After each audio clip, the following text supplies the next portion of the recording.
Hey everybody, welcome to Kyle Brandt's Basement. A very special episode of Kyle Brandt's Basement. We do things a little bit different today. Normally we start the show with what I love, what I hate, and what's hilarious. But you also know normally each and every week we have Josh Allen on the show, and he joins us for all kinds of fun and insight and football talk and movies and all that stuff. Well, last week Josh was not able to join us just because of what was going on with Damar Hamlin in a very complicated week in his life, in Josh's life, in all of Western New York, really the whole country in one way or another. So Josh did not join us, but he will today. This is exclusively a Josh Allen sit-down show because we have so much to catch up on. Certainly the whole recovery of Damar Hamlin, which up to the moment is looking more and more positive. He tweeted just a few minutes ago that he's in Buffalo going through some tests and passing them. In the meantime, the Bills also beat the Patriots and now enter a huge playoff game at home against the Miami Dolphins. So again, a lot to cover, which is why we are getting right to it. We're not going to make him wait anymore. Guys, our guy, Josh Allen.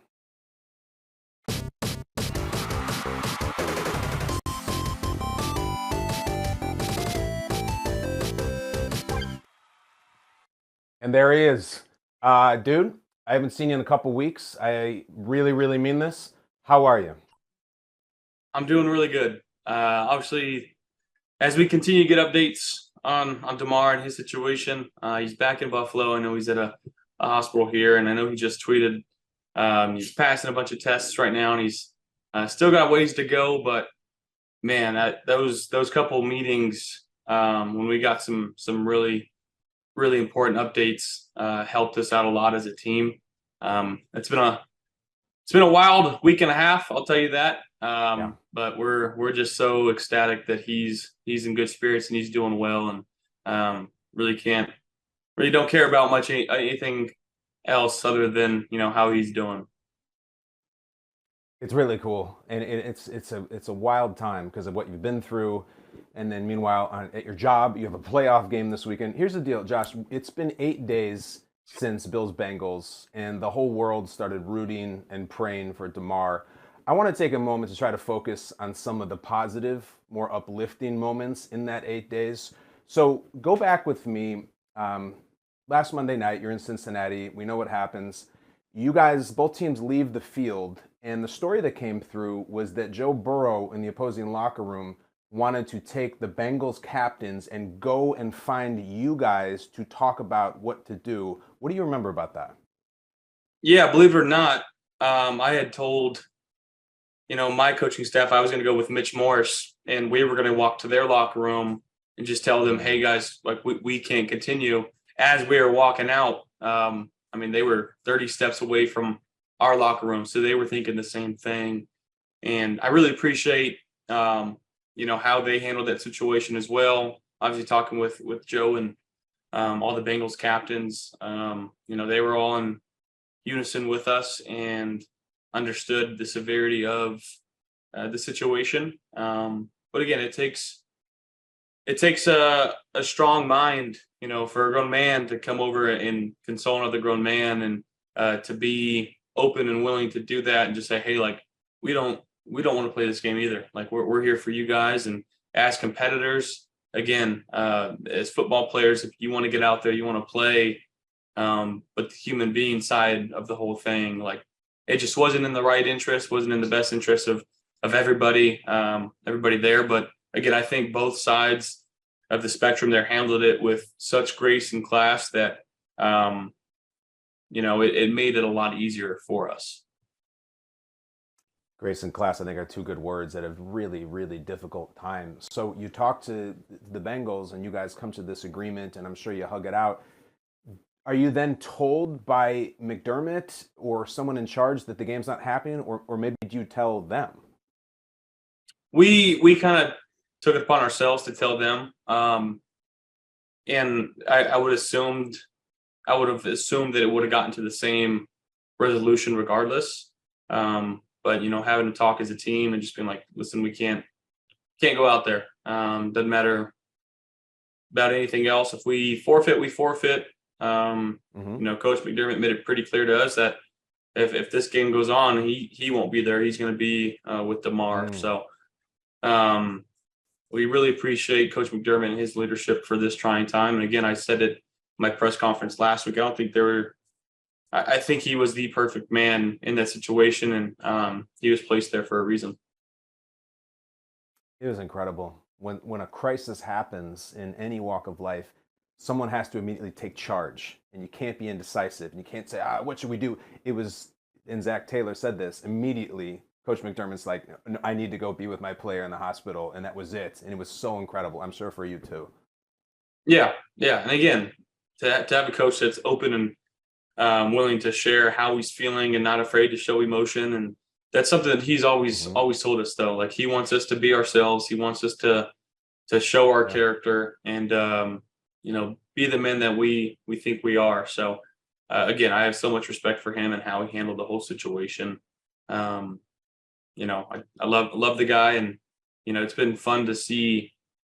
It's been fun to grow together, I guess, with him. Getting here as a rookie, it's the second year, and just seeing how we've both changed over the years, and we've complemented each other in some really good ways. And I think this last, obviously, instance was it was a trying time, but I'm glad that the rapport that we have together and the trust that we have in each other was able to be of use.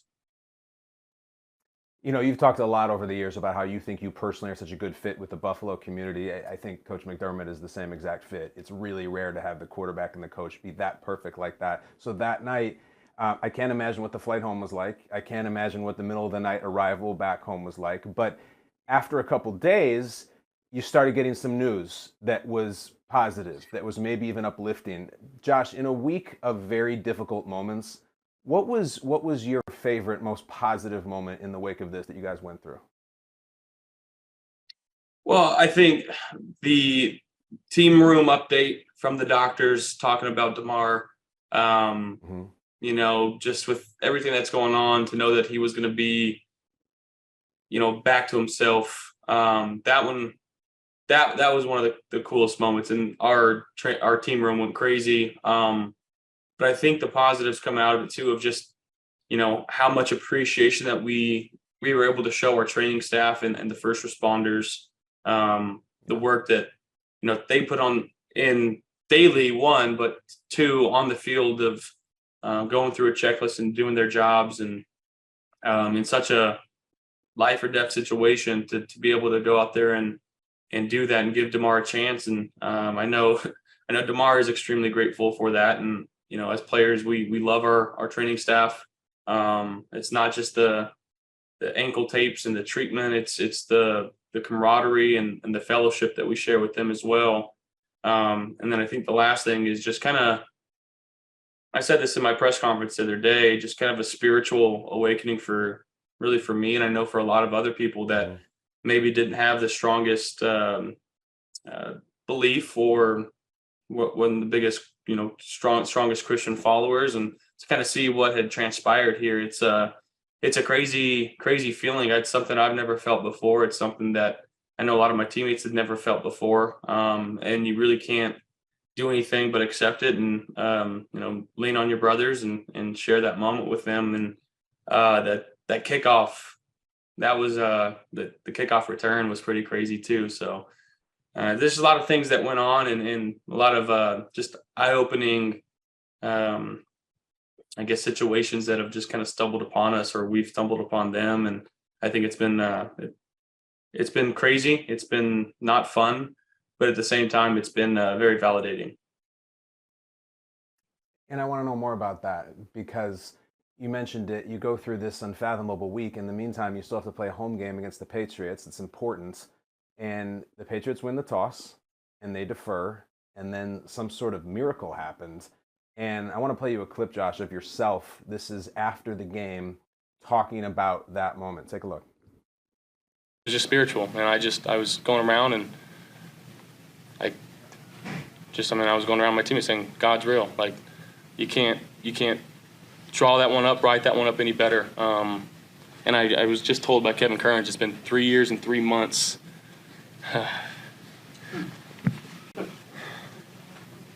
Since the last kickoff return, so it's pretty cool.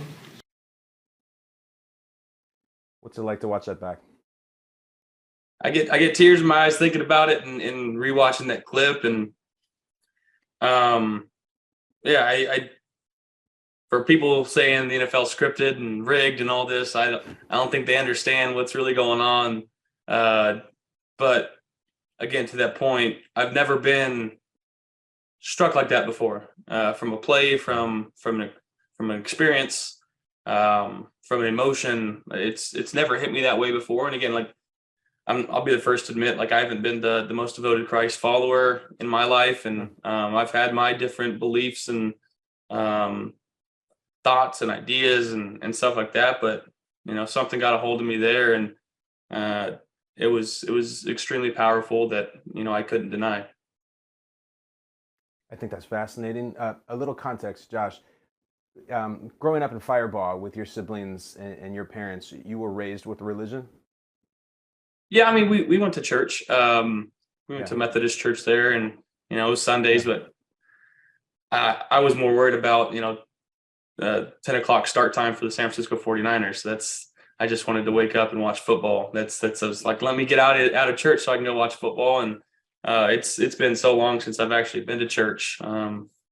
Yeah, I went this last offseason 1 or 2 times, but not as much maybe as I should. But again, I think this conversation that we're having right now, we've had all of these conversations in our locker room, and it's been really cool to see how guys have been moved and touched by this whole instance and situation, and to see the country come together in support for Damar, and maybe having those talks. And again, it doesn't matter what you think and who you thinking.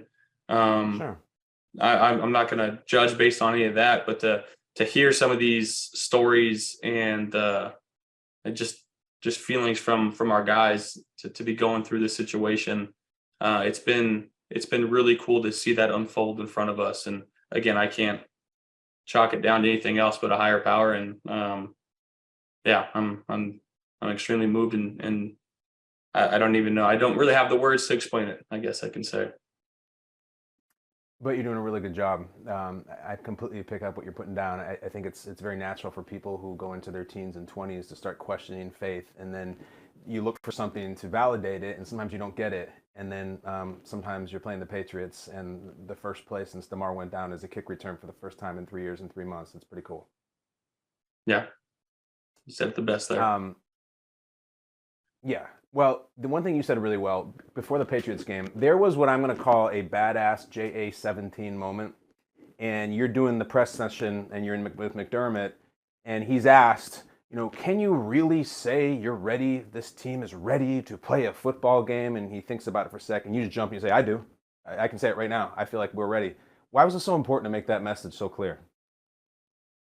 Well, again, having the updates that we were getting, I think obviously guys were in better spirits. And then 2, having Damar's dad talk to us as a team, and just the things that he said, the message that he brought to us. I mean, there was no choice but to go out there and play hard and play for Damar. And, we're going to continue to do that. Obviously, he's going to continue to get better, and hopefully we can get him back in the building and love up on him. But just, I wanted guys to know that, like, we're ready. Like I know we were going through a pretty tough time as a team, and the things that we saw and we heard are crazy and something that we'll never forget. But again, as long as Damar's getting better, and the things that his dad said to us, it was pretty clear and obvious of how we felt moving forward.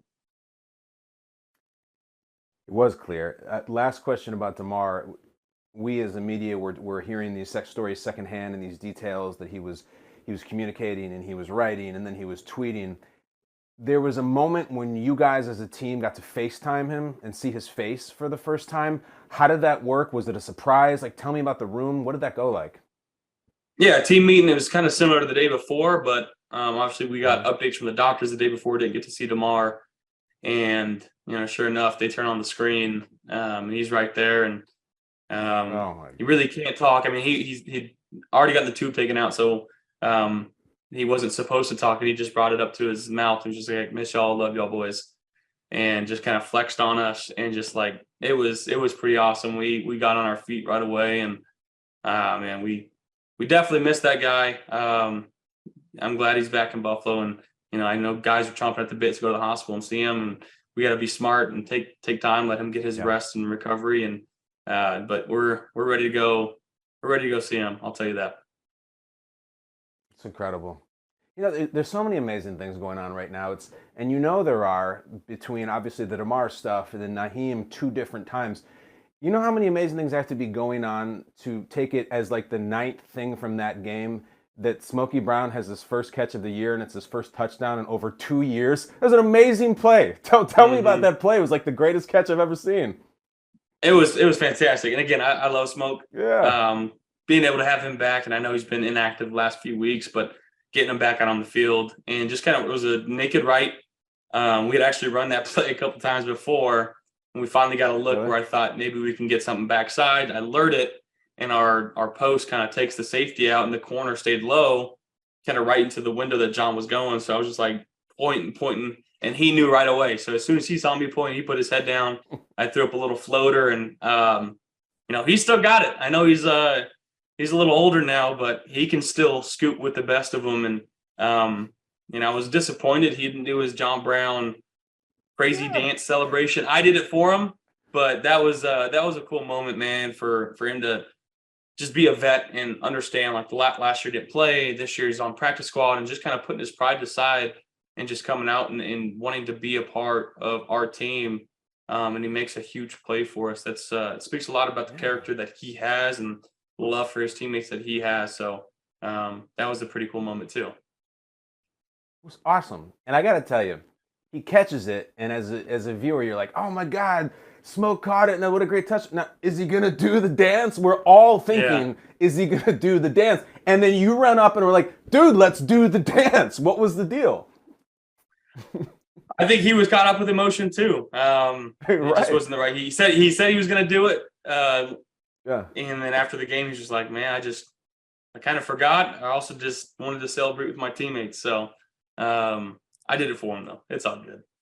That's great. And listen, we've talked about this. You do it well. You did it against Houston years ago in the playoffs, and like, that is not your first time with the smoke dance. If you go to a wedding, Josh, and you get pushed to the middle of a dance circle, would you bust out the smoke dance? What is your move?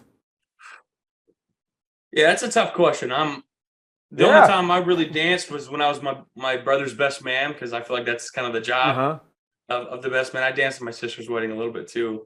I don't have the greatest moves. I just go out there and kind of, it depends on what song though. But I would definitely bring out the smoke dance, 100%. If you could give the DJ $50 because you know you're going to get pulled out, like, I need this song when I'm out there, what's the song? I think of like a good wedding song is I'm not quite sure the song, To the Windows, to the Wall, right? That song. Oh yeah. I think that gets everybody going. It doesn't matter how old, how young. That one gets you going. Skeet skeet blah blah blah. Yeah, it's that one. That's a phenomenal. Yep, that's going to be you guys, one. God willing, the Super Bowl parade. You realize all your goals. We got to play To the Windows, to the Wall. Also, last thing on the Patriots game. I know you've hit Diggs a lot. I don't know if you've ever hit him more beautifully than on that one. Up 5 in the fourth, 3rd and 10. Have you ever thrown a better deep pass than that? Better than that? I don't think so. It came out the hand really well. Obviously, kind of as soon as I threw it, I just kind of turned my back and got hit a little bit. It wasn't crazy, but the ball just kept going. It really did. And Diggs, I mean, he ran a fantastic route, but again, to put his head down, to go track the ball down, catch the ball with a hand basically in his arm, it was an unbelievable catch. But yeah, that one came out the hand pretty hot. Yeah, it was beautiful. And it was just awesome. It was like watching the game, you're like, oh, that's a touchdown. I don't care how good the coverage is. Like, it's a gorgeous pass through the Western New York air. What was I was going to ask you? Oh, yeah. So there's all this focus for like 5 months, really 9 months. We get the 1 seed. We got to get the bye. We got to get the 1 seed. We got to get the bye. You don't. You're playing this weekend, and it's, how are you mentally with that? Like, in one sense, it's like, oh, a bye would have been great, but you're also fortunate for so many other things that it's like, maybe we'll just play the game and be glad with the hand we were dealt. How do you feel? Yeah, I mean, that's the only thing we can do. We're taking it one game at a time. Yeah. We've got, everything from here on out. It's not, how you win, it's if you win. That's the only thing that matters, is winning a football game. And it's going against a team that we've played 3 times, or this will be our 3rd time playing them. They know us well. We know them well. They played us extremely tough last game. They beat us already this season. So we got to put our heads down, work, have a good week of practice, and then just, try to execute a game plan come Sunday, 1:00. And again, all the bye week and all that stuff, at the end of the day, we see it as an opportunity. We get to play one more game. So that's what we're trying to do. We're just trying to take it one game at a time. See, that's you. You don't care a lot about gaudy stats and like wasted energy. You focus on what's in front of you, and who the hell cares about the bye? You didn't get it. You're not getting it. You're playing against the Dolphins, and I've come to know that about you. We've talked a lot about Tua on this show, but I want to know your thoughts on McDaniel. Everybody gets a kick out of him, sharp as hell, totally different. Have you had much interaction or exchanges with Mike McDaniel, the coach of the Dolphins? I haven't had much interaction with him, but I've only heard, positive things from players that have either played with him or play with him now. He seems like he's got a pretty good grasp in that locker room, and guys really respect him and appreciate him. And I think that's what you kind of look for in a coach. Can you follow this man as your leader? So it seems like that's what they feel about him. I think at the end of the day, that's all that matters. So when they played the Bears, Justin Fields was running all over him, and he goes over to the Dolphins sideline at the end of the play, and Mike McDaniel is saying to him in the middle of the game, "Stop it, dude, stop it. Stop doing what you're doing. You're killing us." Has he never chirped you in 2 games, and might he this weekend? He may have. I don't really hear much of it. Like if I'm on their sideline, I when I'm in the game, I kind of get into a zone where I don't hear really anything. I kind of see red and just kind of get lost in it. But I haven't heard anything, and who knows? It may happen this week. We'll see. All right. Well, you just chirp right back. Do your thing. You're going to be locked in like crazy. And I'm going to give you some X and O stuff. You and I don't talk a lot of X's and O's, but you are great at this. So one of the things you hear a lot when it comes to defending Josh Allen, or when people do their TV segments, is you put a spy on him. And it's usually a linebacker, and in this case, it's Javon Holland. When you hear they're going to spy Josh Allen in any week, is it something that you kind of roll your eyes at, or is it something that really can make things difficult? I think in given situations, it's a positive thing for us. Sometimes it's a positive thing for them. If they're using a spy, that's typically one less guy in coverage or one less guy rushing. So that allows one-on-one options across the board. Sometimes that now allows, if they're dropping 1D lineman, it's only bringing 3. That allows more time to sit in pocket. That allows more double teams. That allows longer time for our guys to get open. So every action has a equal and opposite reaction. And I think, that's how I kind of look at it. What is that? Isaac Newton? Is that one of his laws? I'm not even sure. It might be. I don't know. I've heard it in school once or twice. Yeah, same. We're talking about spies. More importantly, Josh, do you have a favorite movie spy? James Bond. That's the one? That's the one. 007. Daniel Craig, especially. Yeah. The best. Are you more of a Casino Royale, or like which one? What are we talking? Well, I think all of Daniel Craig's films, one I've been a fan of. And Casino Royale is probably my favorite one. I thought No Time to Die was pretty good too, the way they ended it. The whole, with his kid, and at the end, she's got your eyes, and he just says, "I know." And again, selfless, saves the world. I know that, and I'm a big Daniel Craig fan too. Knives Out, and But yeah, James Bond. Like my dream, and I'm not quite there yet. My financial guy won't let me.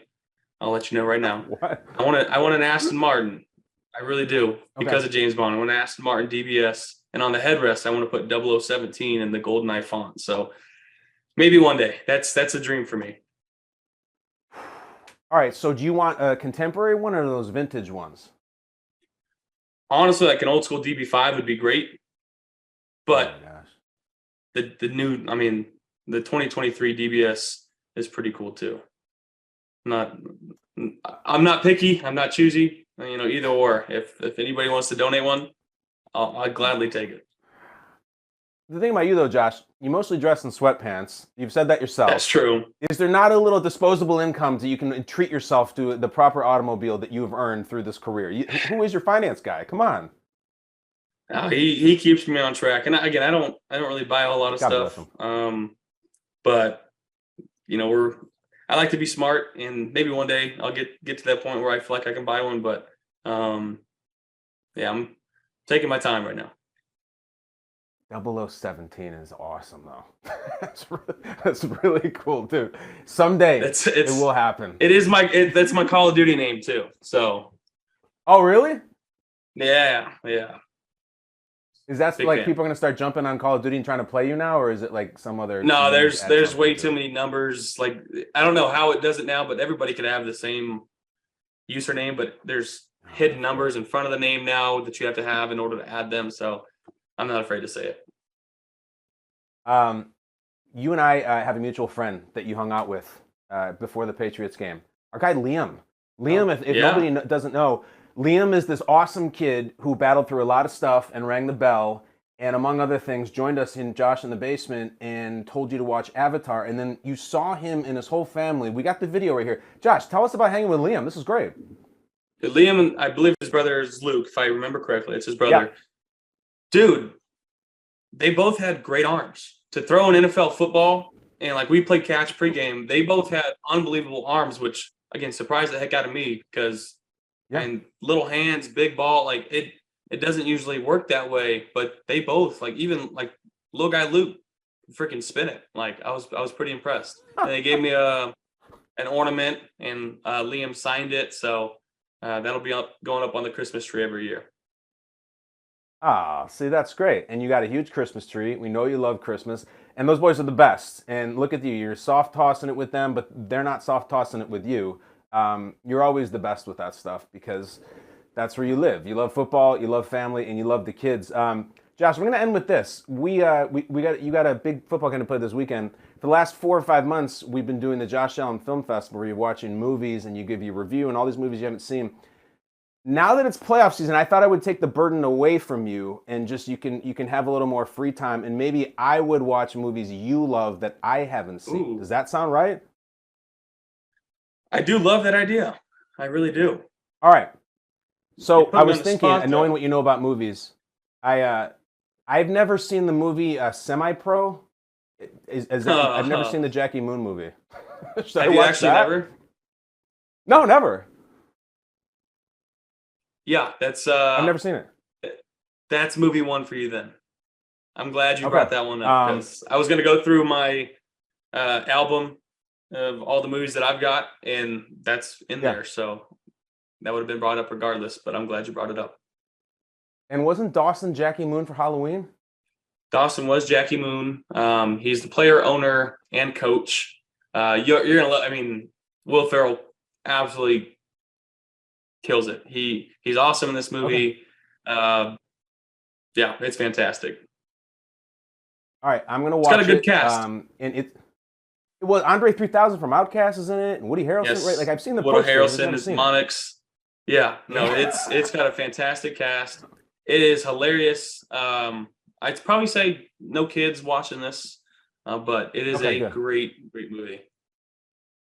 All right, here's the deal. You go and try to beat the Dolphins, and I will watch the Tropics, and then we will meet up, and we will debrief on both. I mean this. We've talked all season long, and this is my favorite conversation we've ever had. You've been unbelievable, and thank you so much, man. You are truly the best. Go get a win, and we will see you next week, bud. Sounds like a plan. Thank you, Kyle. Appreciate you. That's it. That's our guy. We're in playoff mode now. We're in playoff mode. We are going into the playoffs with our guy, number 17, Josh Allen. But obviously, he's never been cooler or more generous with his time here. Incredible stuff about Damar. But in the same span of Damar and all this amazing recovery, you get strong James Bond takes just out of nowhere. He really is the best. We will see him next week after, I believe, the Buffalo Bills win the wild card playoff game against the Miami Dolphins 31-13. I'll say it again, 31-13. That is it from the basement. A very special episode of Kyle Brandt's Basement. Thank you very much for joining us. We will see you tomorrow. Exit through the garage. Close the door on their way out. Thanks, guys.